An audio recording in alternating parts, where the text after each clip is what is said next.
Bonjour à toutes et à tous. Donc Valérie Draxuc, coach en transition de vie, et Edith Manon. De Solopreneur Academy et je suis coach pour entrepreneurs et puis pour femmes entrepreneurs essentiellement qui souhaitent développer leur activité et également voir grand, ça c'est aussi un de mes dadas, et donc s'autoriser à voir grand notamment en travaillant sur sa relation à l'argent. Et c'est vrai qu'on n'en a pas reparlé là, mais en fait, une des raisons aussi pour lesquelles c'est tellement important qu'Edith coach en particulier des femmes sur la relation à l'argent, c'est que très souvent chez les femmes, on en parlait tout à l'heure par rapport à mon côté nourricier, que je savais pas trop si c'était moi qui c'était dans mon profil, le nourricier, ou alors si c'était le fait d'être tout simplement une femme qui faisait que j'avais un côté nourricier qui de temps en temps me disait dans ma tête: ah ben il faut que tu y ailles, il faut que tu ailles de t'occuper de tes enfants au lieu de faire telle chose pour développer ton entreprise. Et même pendant là qu'on était ensemble, on a eu un coup de fil tout à l'heure et je ne savais pas quoi faire. Est-ce que je vais m'occuper de mes enfants? Est-ce que je reste avec Edith? Voilà. Mais voilà, c'est plus compliqué sans doute pour les femmes de savoir s'y retrouver dans nos archétypes. En tout cas, c'est le travail d'Edith de vous aider à y voir plus clair. Et c'est vrai que le nourricier se retrouve, enfin c'est un profil qui se retrouve souvent chez les femmes. Ouais. Mais j'ai eu des hommes nourriciers. Mon conjoint est nourricier, sans qu'il ait fait le test, je peux le dire tout de suite et je crois qu'il le dirait lui-même. Comment dire, le dernier profil, donc pour moi c'est le tout en bas, celui que j'ai le plus à développer, donc célébrité. Enfin, le plus, c'est celui où se trouve ton potentiel, ta part d'ombre, ce que tu as un petit peu mis de côté. Ça me parle bien. Ça me parle bien. En tant que c'est celui qu'on a un petit peu où on a eu l'impression que pour plaire, en fait, quand on était petite, c'était quelque chose qu'il fallait qu'on mette un petit peu sous le tapis pour faire plaisir, pour se conformer au schéma familial, pour se conformer à ce que la société attendait de nous, tu vois. Enfin bon, et donc c'est là que réside notre plus grand, notre potentiel. Oui. Et chez Célébrité, c'est la star par nature. Donc la célébrité, elle aime être sous les spotlights, elle aime être sur le devant de la scène, elle aime être remarquée, et d'ailleurs elle n'a aucun problème pour le faire, et elle n'a aucun problème pour accompagner ses clients à devenir visibles. D'ailleurs, tu vois, votre profession comporte souvent une grande part de visibilité, de célébrité, ou pour aider à faire grande impression. Si vous avez des soucis de visibilité, des soucis, du mal à prendre soin de vous, avoir quelqu'un célébrité autour de toi qui va venir te dire: mais allez, viens, je vais te montrer comment prendre soin de toi, comment te faire du bien, comment profiter aussi. T'accorder vraiment ce à quoi tu as le droit, toi aussi, à te faire plaisir. La célébrité va être très forte pour ça. Ouais. Et c'est souvent une personne qui a une personnalité très charismatique, très magnétique, et qui va faire envie quand même si on va avoir tendance à la juger un petit peu superficielle. Tu vois, c'est ça. Et la célébrité en souffre de ça. Parce qu'elle a l'impression, alors elle aime bien, elle aime bien être dans le... Alors elle aime bien que ça se voit. Il faut que ce soit des choses, comme on disait tout à l'heure, la romantique, le dirigeant va rouler en Mercedes pour asseoir son statut. La célébrité, il faut que ce soit... une Ferrari, faut que ça se voit. Oui, une Rolls. Rouge, tu vois, alors que le dirigeant, il prendra sa voiture noire plutôt, un peu passe-partout, mais quand même, il aura cette satisfaction. Parce qu'il y a un côté un petit peu, elle vient compenser un manque d'estime de soi, parce que généralement, elle n'a pas reçu dans son enfance toute l'attention, tout peut-être l'amour, ou toute la reconnaissance dont elle aurait eu besoin. Peut-être qu'elle aurait aimé, peut-être qu'elle n'a pas souvent entendu dire qu'elle était jolie, qu'elle était intelligente, qu'elle était ou qu'elle avait ou que c'était ok, oui, d'être comme ça, de vouloir être sur scène, tu vois. Oui. Après, il y a un cas où c'est l'inverse, par exemple, quand c'est extrêmement mis en avant aussi. Je pense aux Kardashians, par exemple. Où là, la maman, derrière, elle pousse ses enfants à être célèbres. Donc peut-être qu'un jour, ils vont en avoir marre. Oui, peut-être qu'elles vont en avoir marre aussi, peut-être. tu vois, le Est-ce que ça fait... vient Alors, d'elle-même? elle le Ça fait... vient peut-être Alors, pas elle aime bien d'elle-même. aussi, mais c'est vrai que souvent, derrière les enfants stars, on sait qu'il y a toujours un parent qui pousse derrière pour compenser ce qu'ils n'ont pas réussi à faire. Ce que tu veux dire par là, c'est que peut-être dans ce cas-là, où les enfants stars, ou peut-être même les Kardashians, etc., peut-être qu'un jour, elles vont en avoir marre de cette célébrité parce que c'est pas elles. C'est possible. Peut-être, oui, ça peut. Alors, et ça arrive, hein, des fois, quand on a un profil en soi, et puis que, comme on disait à un moment, enfin dans une des vidéos, que c'est contrarié par l'éducation que l'on a. Je crois que tu parlais des l'anticonformiste tout au début, en fait, en disant que par exemple, si on avait une éducation qui allait contre cet anticonformiste, on pourrait justement bloquer certaines choses. Oui. Voilà, oui, tu as raison, c'était à ce moment-là. Mais imagine par exemple un connecteur ou un alchimiste qui serait élevé à être, il y aurait un très gros conflit intérieur. Cette personne serait vraiment très mal parce que elle était alchimiste, donc plutôt se battre pour une cause et pas forcément se mettre en avant. Et puis si c'était dans une famille où dirigeant par exemple, qu'il fallait être sur le devant de la scène, ça, ou célébrité, et pas du tout, c'est pas du tout dans sa nature, eh bien pourrait être soit l'embrasser pour faire plaisir, mais va compenser autrement, donc ça pourrait être, je sais pas, basculer dans la drogue ou être anorexique ou faire peu importe, quelque chose qui va venir compenser. Ou alors se rebeller tellement et à un moment claquer la porte au moment où il le peut, et puis couper tous les ponts avec sa famille. D'accord. Tu vois, donc ça peut être aussi une façon une forme de protection, ou alors tout d'un coup de dire moi ce n'est pas moi, et des fois on n'a pas appris à le faire simplement, on va partir à l'opposé de ce qu'on a appris à faire. Donc en fait ça m'éveille une question, en fait, c'est que c'est vrai qu'on a parlé depuis le début du fait d'avoir des profils tout en haut, justement dans les top 3, etc. Top 3, voire 4, voire peut-être 5.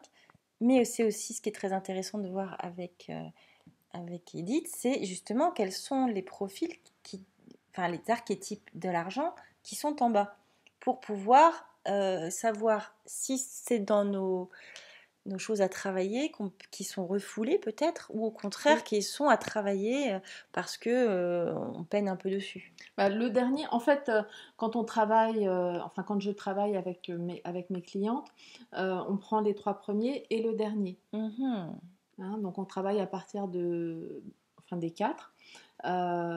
Et comment accéder à sa zone d'ombre. Donc ça part de refoulé, comme tu disais, et comment justement l'accepter, et puis oser y aller. C'est là où quand on dit sortir de sa zone de confort, notre zone d'inconfort, elle est forcément dans le dernier. Et comment est-ce qu'on va aller oser y aller, parce que c'est là que on a vraiment notre plus grand potentiel. Ouais. Ça me parle. Je peux pas trop dire là pourquoi, mais par rapport à mon expérience personnelle, ma vie personnelle, ça me parle le fait que la célébrité soit tout en bas, sous le tapis et refoulée. J'expliquerai en privé à Edith. Vous ne saurez rien. La preuve, si c'est refoulé, c'est qu'il y a une raison. Voilà. Mais je te rassure, parce que j'ai moi aussi célébrité en dernier. Et c'est vrai qu'au niveau visibilité, j'ai eu beaucoup à travailler, parce que, alors certainement parce que mon connecteur ne voyait pas du tout l'intérêt, tu vois, d'aller se mettre en avant, puisque pour lui, c'était ça lui passait complètement. Moi, c'est plus mon anticonformiste, je crois, qui ne veut pas justement aller dans t'es célèbre, tu dois faire ça pour être célèbre. Il y a un côté aussi comme ça. Ah oui, mais je t'expliquerai. Mais c'est vrai que célébrité, tu vois, peut-être jugée un petit peu durement, comme je disais au début de la vidéo, on peut trouver que c'est quelqu'un d'assez superficiel, parce que justement, elle aime bien le bling-bling, elle aime bien que ça se voit, elle aime bien que ça brille, elle aime bien... voilà, c'est la star. Hein, et elle aime bien dépenser pour son image, parce qu'elle a l'impression qu'elle va être jugée sur son image. Donc elle veut faire une très belle image, tu vois. Et elle a besoin en fait un petit peu de reconstruire son estime personnelle, et puis tout en gardant ce côté voilà, devant de la scène, un petit peu faire le show, parce que on en a besoin, hein, de ces personnalités-là. Et puis tu vois, enfin, comme je te disais, vous pensez que vous protégerez du jugement négatif des autres en faisant étalage de votre richesse. Voilà, un petit peu aller... C'est un paravent. Voilà. Quelque part, la richesse peut être un paravent, donc il faut qu'ils apprennent pour se sentir plus libérés de ça. À gagner en confiance en soi. Ouais. C'est pour ça souvent qu'on dit que les gens, derrière les personnes des fois célèbres, se cachent un petit enfant mal reconnu, oui, comme tu le disais tout à l'heure, et qui a besoin de se faire reconnaître d'une certaine manière en tout cas. Voilà. Voilà. Et comme la célébrité, elle aime bien dépenser sur son image et qu'elle aime bien dépenser dans des choses, tu vois, voyantes, donc forcément très chères, parce qu'elle aime bien, oui, elle aime vivre sur un mode de vie 5 étoiles, hein, c'est champagne et caviar, et c'est pas toujours en adéquation avec ce qu'il y a sur son compte en banque. C'est ça. Hein. Donc ça c'est son problème, hein. Donc elle est souvent... Et puis moi, mon accumulateur, il le refoule vraiment. Hein. Donc, mais ça permet un petit peu, oui, de masquer. Pour ceux qui n'ont pas compris ce que je viens de dire, vous regardez les premières vidéos. Voilà. Pour vous familiariser avec les différents archétypes. La première des choses, c'est de prendre conscience de son mode de fonctionnement par rapport à l'argent, parce que souvent on est, comme je l'ai dit, je le redis, on a basculé du côté obscur de ces archétypes, et forcément si on n'obtient pas les résultats que l'on veut, c'est qu'il y a quelque chose qui coince. Oui, c'est ça. Et c'est la relation à l'argent. Pour moi, ça a vraiment été... ça m'a ouvert les yeux, quoi. Mais par contre, ça a été un peu brutal. Le retour à la réalité a été un peu brutal, du fait que j'avais connecteur et que je me suis rendu compte vraiment de toutes les erreurs. Enfin, j'ai connecteur numéro 1 et je me suis rendu compte de toutes les erreurs que j'avais pu faire en matière d'argent, mais aussi dans mon activité. Ça se manifestait, par exemple, quand j'avais des séances découvertes avec mes clients, dans ma première activité de conseil en images, j'étais tellement heureux, enfin j'avais tellement envie de donner, tu vois, à mes clients, que je donnais tout dans la séance découverte. Donc en fait, après, quand je faisais ma proposition, les clients, ils me disaient pas souvent non, enfin ils me disaient pas souvent oui, je veux dire, parce que je leur avais déjà tellement donné que qu'ils n'avaient pas besoin... Donc tu l'as travaillé pour toi aussi. Oui, ils n'avaient pas besoin d'en savoir plus. Ils avaient déjà eu la réponse à la question. Ou en tout cas, ils le croyaient, parce qu'il y avait certainement du travail à faire encore. Mais, je peux te garantir que j'ai donné des fois énormément. Ça, c'était, et les gens qui viennent à moi, qui ont connecteur, me racontent tous à peu près la même histoire. Ouais.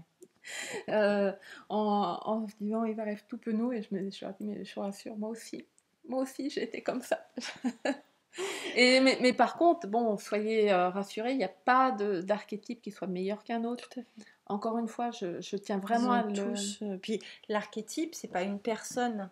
Comme tout à l'heure, je disais le nom de quelqu'un, c'était faux, puis cette personne a en elle plusieurs archétypes. Donc, vous allez...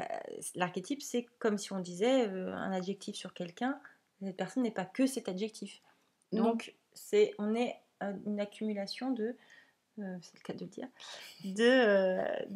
de plusieurs de ces archétypes, et on joue avec. En tout cas, notre subconscient joue avec. Voilà, on a les 8 en soi, hein.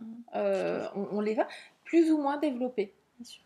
Voilà, donc évidemment, on va travailler sur les 3 premiers, puisque c'est eux qui ont évidemment le plus d'importance dans notre vie, et sur le dernier, puisque c'est là où réside notre quart d'ombre.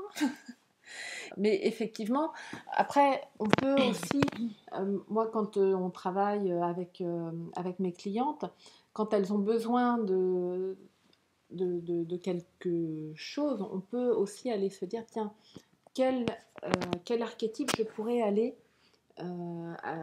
titiller, voilà, enfin, réveiller peut-être, ou m'appuyer dessus, tu vois, pour justement arriver à obtenir ce que je veux, parce que par rapport à une entreprise, chaque archétype on pourrait lui donner, serait très fort dans un des domaines nécessaires pour faire tourner une entreprise. Très bien. Bah, écoute, merci beaucoup Edith. Donc, rappelle-nous l'endroit où on peut faire le test, et je le remettrai bien sûr en dessous. Donc sur mon site internet qui est www.solopreneur-and-me, tout attaché, donc and A-N-D et me M-E, donc solopreneur-and-me, .com. Très bien. Ouais, moi j'étais ravie de faire cet après-midi parce qu'on a beaucoup travaillé là pour vous. Et donc avec Edith, et c'était très riche. C'est le cas de lire, le mot riche va bien à cette série de vidéos. Et n'hésitez pas à faire des commentaires, à demander des éclaircissements, à recontacter Edith bien sûr, pour savoir exactement quels sont vos archétypes et comment vous pouvez travailler dessus et appuyer sur certains leviers pour augmenter votre revenu ou visibilité, etc. Surtout que j'ai un programme, oui, je ne l'ai pas dit, mais j'ai un programme effectivement qui est dédié vraiment à travailler c'est un programme en ligne ou un programme avec toi? Un programme avec moi, parce qu'on va toucher à des choses qui sont un petit peu qu'on n'aime pas trop, et à des croyances, enfin il y a plusieurs choses, et généralement quand on va travailler à ce niveau-là, ben, le cerveau il trouve toujours une bonne raison d'aller à ce moment-là tout de suite s'occuper, d'aller balayer la cave. Hein, c'est toujours beaucoup plus important. Donc c'est pour ça que je fais un accompagnement en individuel, parce que justement, quand on a envie de rester en surface, on ne me la fait pas à moi. Je remercie encore Edith, et puis je vous dis, n'hésitez pas à commenter, etc., à partager, et à vous former, à devenir la meilleure version de vous-même. Et vous grâce à vos archétypes de l'argent. Oui, vous ne pourrez en être que plus heureux et épanoui. Au revoir. À bientôt, au revoir. Et puis merci Valérie pour m'avoir proposé. Merci à toi.